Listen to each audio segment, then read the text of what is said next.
오늘 시편 119편 113절부터 120절입니다. 119편 지금 15번째입니다. 드라마로 말하면 제15화고요. 이건 히브리어 알파벳 사맥이라는 걸로 시작합니다. 영어의 S자 비슷한 소리 나는 것입니다. 이 시 첫 절마다 다 사맥으로 시작해요. 다. 지난주 말씀을 보면 항상 지난주 드라마가 먼저 잠깐 비춰져야 되죠. 캄캄한 밤 같은 삶에서 주의 말씀을 등불 삼아서 일어섰습니다. 그런데 악인들 때문에 아무것도 할 수 없게, 악인들이 잡아뜨리고 발로 짓밟으니까 아무것도 할 수 없게 되자 입술로 자원하는 감사의 힘을 드리겠다고 했습니다. 또 일어서서 가려고 하는데 악인들이 올무를 놓고 잡으려고 할 때도 그 올무를 피하려고 하기보다는 주의 말씀만 주의 깊게 살펴보고 따라가려고 했다는 것입니다. 그래서 주님의 말씀에 나타난 높은 기준과 분명한 경고들을 즐거움으로 삼고 지키겠다고 했습니다. 그런데 중요한 것은, 이런 것도 중요하지만 외부의 공격이 아니라 중요한 것은 자신의 마음을 붙잡는 것입니다. 자기 마음을 흔들리지 않게 꽉 붙잡고 율례를 지키겠다라는 것입니다. 이러한 다짐을 한 시편 기록자가 오늘은 사랑한다는 말로 시작해서 사랑한다는 말로 끝이 납니다.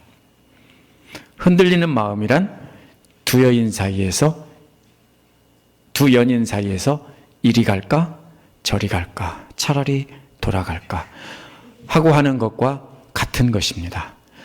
두 마음을 품은 자는요, 남편이 있는데 더 좋은 사람이 나타나서 이 사람하고 이혼하고 저 사람에 이렇게 갈까, 이런 것이 바로 두 마음을 품은 것입니다. 성경에서는 이러한 것을 뭐에 비유합니까? 남녀관계로 비유합니다. 우상숭배를요.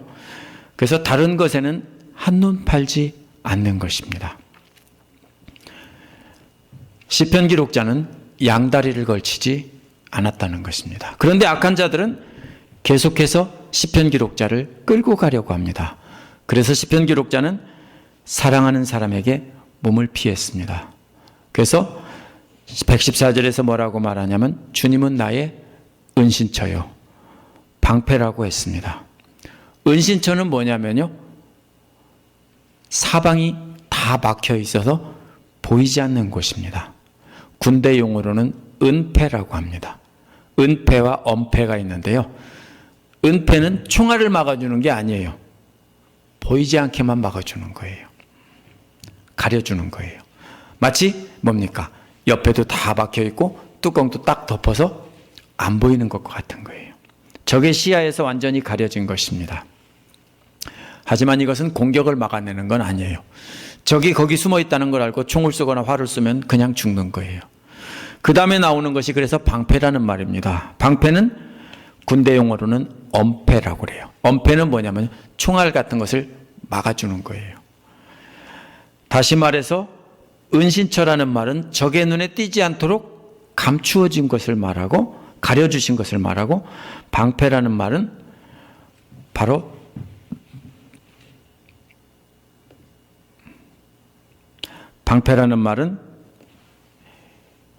이게 왜 이렇게 넘어가는지 모르겠네요. 죄송합니다. 주님의 공격을, 적의 공격을 주님이 막아주신다는 거예요. 그래서 적의 눈에 띄지 않게 그렇게 해주신다는 겁니다. 적의 눈에 띄지 않게 해주시고 공격도 막아주시는 그런 상황에서 시편 기록자가 할 수 있는 것은 주님께서 하신 약속에 희망을 거는 겁니다. 왜요? 지금 주님께서 다 가려줬어요. 어떻게 가렸는지는 몰라요. 옷자락으로 딱 가려서 막았든지 아니면 주님의 소매 속에다 집어넣든지 어떻게 해서 가려주셨어요. 그리고 또 적이 공격하는데도 막아주셨어요. 그때 할 수 있는 것은 주님의 약속에 희망을 거는 겁니다. 주님의 약속이란 개역에서 주의 말씀이라고 했습니다. 주의 말씀이라고 했는데 주님께서 말씀하시고 약속하시고 명령하신 그 모든 것을 말하는 것입니다. 모든 말씀을 말하는 겁니다.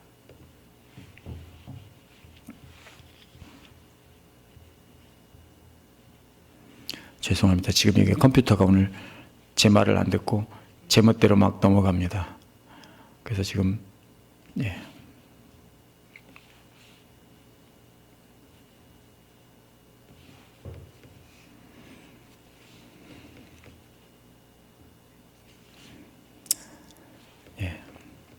제가 113절부터 이렇게 다시 한번 보겠습니다. 113절에 뭐라고 했습니까? 두 마음을 품은 자를 미워한다고 했는데 두 마음이 뭐라고 그랬어요? 한 남자는 사랑하면서 다른 남자를 또 마음에 품고 이쪽이 좋을까? 저쪽이 좋을까? 또 남편을 사랑한다고 하면서 다른 남자를 또 사랑한다고 하는 것이 바로 두 마음입니다. 요즘에는 불륜 막장 드라마가 참 많다고 그래요. 저는 보지는 않는데 되게 그렇다고 그러죠. 그런데 나오는 여주인공과 같습니다. 또 열왕기상 18장 21절에 나오는 말씀과도 같습니다. 이스라엘 사람들은 하나님을 믿는다고 하면서 바알신을 섬겼습니다. 그런데 엘리야는 바로 바알 선지자 450명과 대결하기 전에 먼저 백성들에게 뭐라고 했습니까? 너희가 어느 때까지 둘 사이에서 머뭇거리려느냐? 여호와가 만일 하나님이면 그를 따르고 바알이 만약 하나님이라면 그를 따를지라 라고 했습니다. 하나님만 섬긴다 하면서 다른 신이나 다른 것을 마음에 두고 있는 것은 두 마음을 품은 자입니다. 남편이 있는 여자가 다른 남자를 마음에 품은 것과 같고 아내가 있는 남자가 다른 여자를 마음에 품은 것과 똑같습니다. 성경에서 이런 것을 우상숭배라고 하고 음란하다라고 비유를 합니다. 시편 기록자는 두 마음을 품고 양쪽으로 왔다리 갔다리 하는 사람들을 음란하다면서 미워했습니다. 반면에 자신은 주님의 법인 토라만을 사랑한다는 겁니다. 모세오경 창출레민신을 말합니다. 모세오경에서 하나님이 그 백성들에게 해야 될 것과 하지 말 것을 말하고 어떻게 하나님을 예배할 것인가 그것을 가르쳐준 내용들이 담겨 있습니다. 그것을 사랑한다는 것은 하나님의 명령들을 사랑하고 순종한다는 것입니다. 반면에 다른 것에는 한눈을 팔지 않는 것입니다. 시편 기록자는 그래서 양다리를 걸치지 않았습니다. 그런데 주님을 사랑한다고 하는데 악한 자들이 어떻게 합니까? 끌어가려고 해요. 지금도 그래요. 끌어가려고 해요. 그래서 어떻게 합니까? 뭐와 같아요? 인신매매범이라고 그러죠. 그런 사람들이 잡아가려고 그래요. 그래서 얼른 어디로 도망갔어요? 주님한테 피했어요. 주님께로 몸을 피했어요. 그래서 뭐라고 말합니까? 주님은 나의 은신처요 방패라고 한 것입니다. 제가 아까 말씀드린 대로 은신처는 숨는 것이고요. 방패라는 말은 막아주는 것입니다. 그래서 주님께서 적에게 보이지 않게 숨겨주시고 또 적이 공격할 때는 막아주신다는 것입니다. 적의 눈에 띄지도 않고 막아주는 상황에서 할 수 있는 것은 주님께서 하신 약속에 희망을 거는 겁니다. 그게 주의 말씀이라고 했는데요. 주님께서 명령하신 모든 형태의 말씀을 가리키는 말입니다. 구약 성경을 통해서 말씀하신 것이 이루어질 것이다 라는 겁니다. 주님의 품에 있으면서 주님께서 하신 말씀을 기다릴 뿐 한 건 아무것도 없습니다. 그냥 기다리고 있는 겁니다. 그런데 두 번째로 115절에서 117절에 보면은 주님 안에 있다 보니까 담대함이 생겼습니다. 왜요? 주님 품이 안전하다는 걸 알았어요. 가려주시고 지켜주시는데. 그러다 보니까 이제 뭡니까? 용기가 생겼어요. 더 이상 숨지 않나요? 그래서 고개를 내밀고 약을 올리는 겁니다. 소리치는 겁니다. 이 악한 일을 하는 자들아, 내게서 떠나가라. 나는 내 하나님의 계명을 지키겠다. 마치 뭡니까? 아버지의 품에 있는 아이가 다른 큰 자기를 때리려고 하는 애들한테 야, 이 나쁜 놈들아 저리 가라고 소리를 꽥 지르는 것과 같아요. 왜 그렇게 할 수 있어요? 아버지가 보호하고 있으니까. 까불지 못한다는 걸 아니까 그러는 거예요. 만약에 까분다면은 아버지가 없다는 걸 알면 어떻게 돼요? 얻어 터지죠? 못하죠? 근데 시편 기록자는 처음에는 숨었다가 이제는 숨지 않고 소리치고 있습니다. 왜? 하나님의 품이 안전하다는 것을 알기 때문에 그래요. 여기서 계명을 지키겠다는 말은 하나님의 말씀의 권위를 말합니다. 하나님 말씀의 권위를 인정하고 그 말씀의 권위에 순종하겠다는 겁니다. 그러니까 나 자꾸 끌고 가서 악한 길로 끌어가려고 하는 이 나쁜 놈들아, 저리 가! 이렇게 소리치고 있는 겁니다. 은신처와 방패가 되어신 주님만 믿고 악인들에게 큰 소리를 쳤기 때문에 이제는 자기 위치가 노출되었습니다. 이제는 뭐가 사라졌습니까? 은폐는 사라지고 엄폐물만 남은 셈입니다. 그래서 116절에서 뭐라고 하냐면 주님께서 약속하신 대로 나를 꼭 붙들어서 살려달라고 하는 겁니다. 위치는 노출됐어요. 그러면 주님께서 꽉 붙잡고 있지 않으면 놔버리면 어떻게 돼요? 악한 놈들한테 잡혀서 맞아 죽는 거예요. 그러니까 주님한테 뭐라고 합니까? 꽉 나를 붙잡아 주세요. 그리고 나를 살려주세요. 그러면 살 것입니다, 이 말이에요. 주님께서 나를 꽉 잡아주시면 나는 살 것입니다. 왜? 내가 이미 내 자리를 노출시켰고 악한 자들한테 약을 올리고 저리 가라고 소리쳤기 때문에. 그래서 구약성경의 모든 말씀 중에서 주님의 약속하신 말씀대로 붙잡아 달라는 겁니다. 악인이 자기를 잡아가지 못하게 해달라는 겁니다. 그러면 살겠다는 겁니다. 이 소망이 무색하게 하지 말아달라는 겁니다. 만약에 피한 사람이 뭐예요? 힘이 없는 남자라면 피했어도 소용없어요. 왜? 인신매매범들은 대개 깡패들이거든요. 그죠? 그 남자도 뒤지게 터져도 맞아 죽고 또 인신매매범으로 또 끌려가는 거예요. 그런 대로 피하면 아무 소용없어요. 그런데 알기 때문에, 우리 주님이 강하신 분이라는 걸 알기 때문에 주님 말씀만 의지할 테니까 꽉 잡아주시고 내가 그러면 살겠습니다, 이런 말입니다. 주님만 믿고 주님께로 피했고 주님만 믿고 숨지 않고 악인들에게 소리를 쳤다는 것입니다. 주님께서는 분명히 자신을 지켜주신다는 것만 믿고 그렇게 큰 소리 쳤으니까 그 소망이 무너지지 않게, 그래서 부끄럼 당하지 않게 주님 꼭 잡아주세요, 이런 말입니다. 117절에서 또다시 나를 붙잡아 달라고 합니다. 똑같은 말입니다. 116절에서는 그러면 살 것이라고 했는데 여기서는 한 걸음 더 나가서 안전할 것이라는 겁니다. 뭐가 다릅니까? 살 것이라는 것은 죽지는 않는다는 뜻입니다. 생명은 구한다는 뜻이에요. 그러나 얻어 터져서 다칠 수도 있는 거죠. 그런데 주님께서 또다시 꽉 잡아주시면 이번에는 안전하다는 것은 털끝 하나도 건드리지 못한다는 뜻이에요. 앞에서는 살 것이라고 했는데 이번에는 안전할 것이라고 했습니다. 그러면 내가 뭘 할 수 있습니까? 그 다음에 주님의 율례를 항상 살피겠습니다라고 했습니다. 율례라는 것은 그날 지켜야 될 법이에요. 그날 지켜야 될 말씀이에요. 그런데 하나님 길을 따라가기 위해서 그날 주신 말씀을 하나하나 자세히 살펴보겠다는 겁니다. 자세히 감시하고 자세히 살펴보는 겁니다. 그렇게 한다는 겁니다. 이제는 여유가 생겼어요.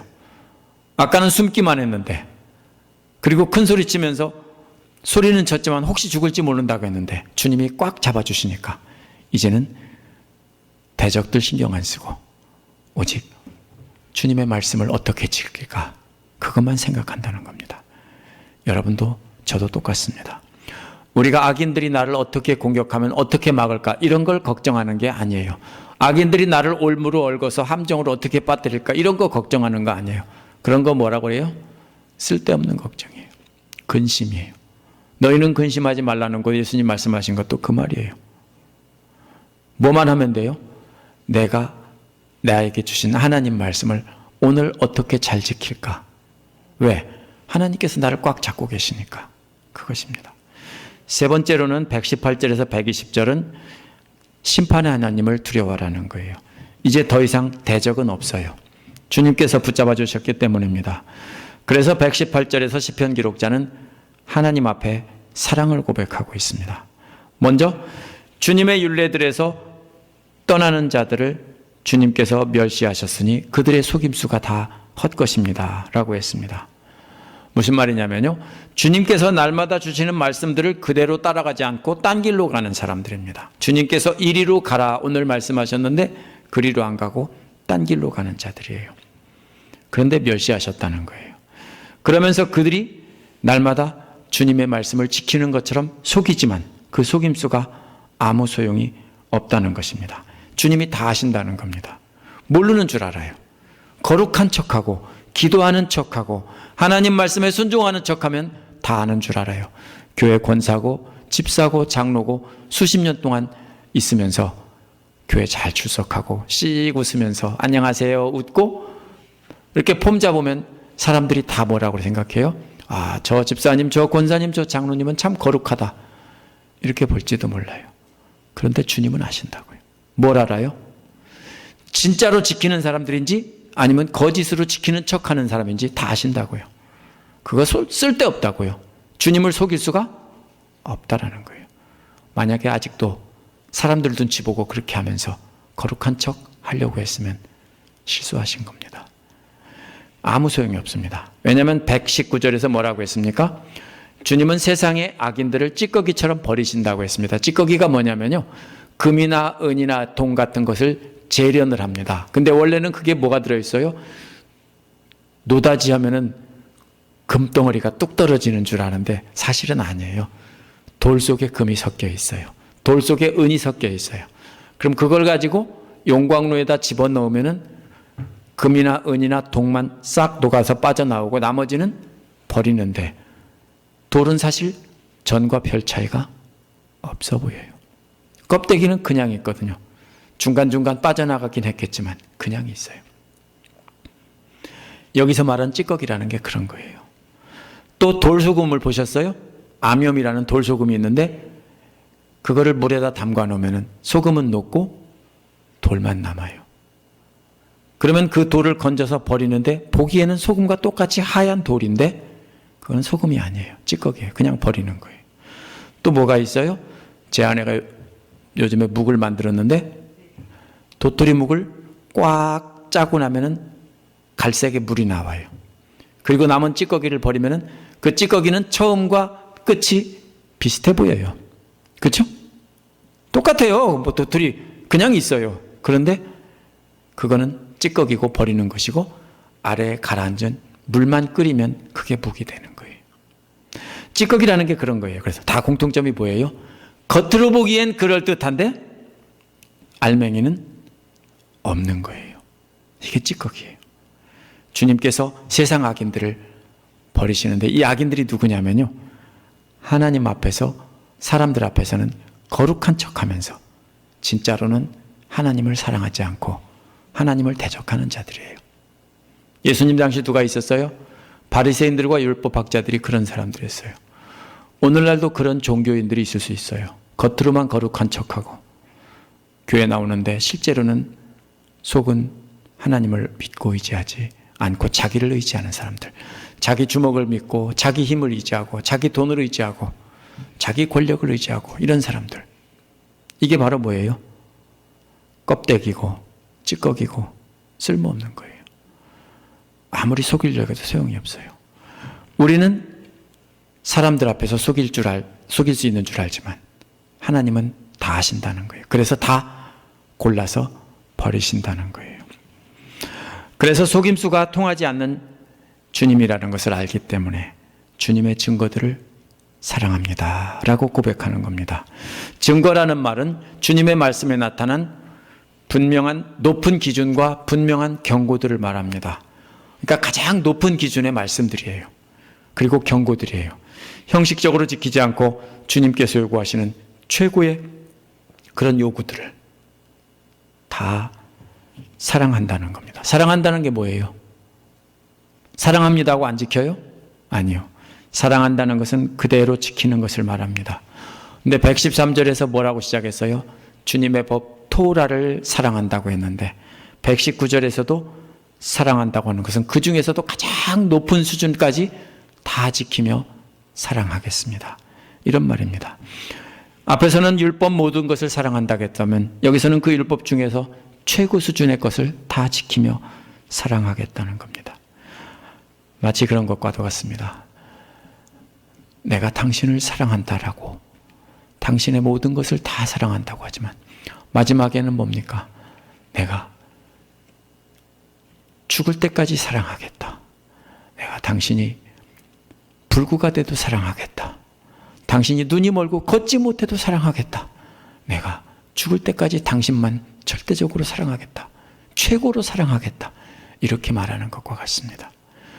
앞에서 하나님을 사랑한다겠고 그 다음에 원수들을 피하는 이런 얘기 쭉 나오면서 마지막에는 내가 주님을 그래서 최고로 사랑하겠습니다. 왜? 껍데기인지 아닌지 찌꺼기인지 아닌지 다 아시고 심판하시는 주님이시기에, 그리고 그 진짜인 나는, 순종하는 나는 지켜주신다는 하나님이라는 것을 알기 때문입니다. 마지막에 나오는 이상한 말씀이 나옵니다. 마지막에 뭐가 나옵니까? 두려움이란 말이 나옵니다. 사랑한다고 하면서 갑자기 두렵다고 합니다. 왜요? 사랑하는 주님이고 사랑하는 법이지만 자신이 뭘 받습니까? 악인들이 심판을 받는 거 보니까 끔찍한 거예요. 두려운 거예요. 두렵지 않겠어요? 만약에 여러분이 주님 품 안에 있는데 하나님께서 원수들을 그냥 그 자리에서 죽게 하시고 불에 타게 하시고 그런 모습을 다 만약에 봤다고 해보십시오.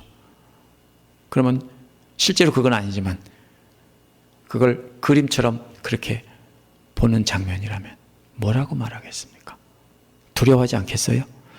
나도 만약에 불순종하면 당장 저렇게 되는 거 아니야? 라고 하니까 두려운 존재입니다. 만약에 여러분이 인신매매목에 끌려가는데 사랑하는 남편이 그 사람들 다 물리치고 자기를 구해줬는데 그 힘이 엄청나서 모든 사람을 다 죽이고 제압할 수 있을 만큼 강력하다고 하면 사랑하는 남자지만 그 다음에 또 뭐예요? 까불면 죽겠구나, 이런 생각 들지 않겠어요? 그 마지막에 나온 두려움이라는 그런 겁니다. 우와, 하나님의 능력은 정말로 놀라우신 분이고 잘못된 자들은 저렇게 분명하게 심판하는 자시구나. 그러니까 내가 두렵고 떨립니다, 이런 말입니다. 그래서 마냥 사랑스러운 대상이 아닙니다. 하나님은 사랑하는 하나님이고 하나님 말씀을 사랑하지만 그 말씀은 또한 두려움의 대상입니다.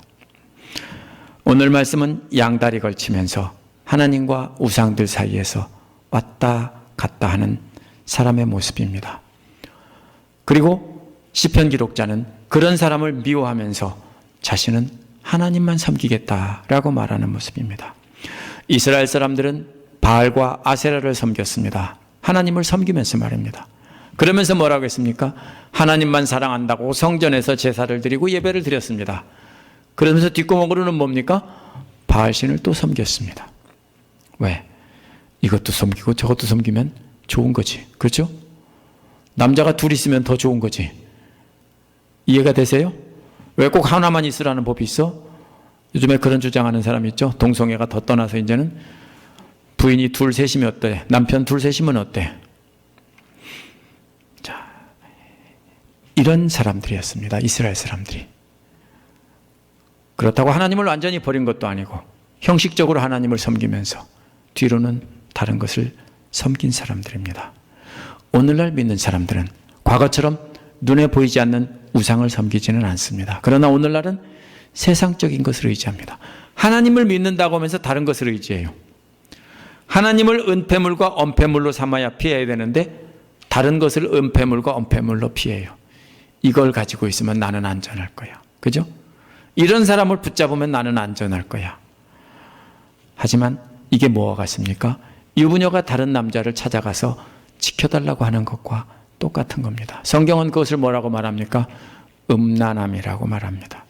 주님께로 피하고 나서 더 이상 숨지 않고 악인들에게 물러가라, 나는 이제 더 이상 세상 다른 것은 의지하지 않겠다 외칠 줄 알아야 됩니다.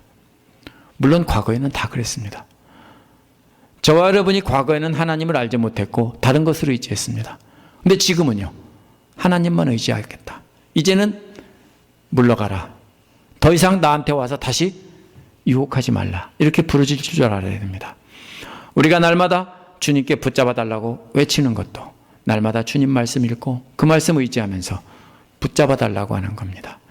말씀을 붙잡지 않고서 주님 나를 지켜주세요 하는 것은 거짓말이고 위선이에요.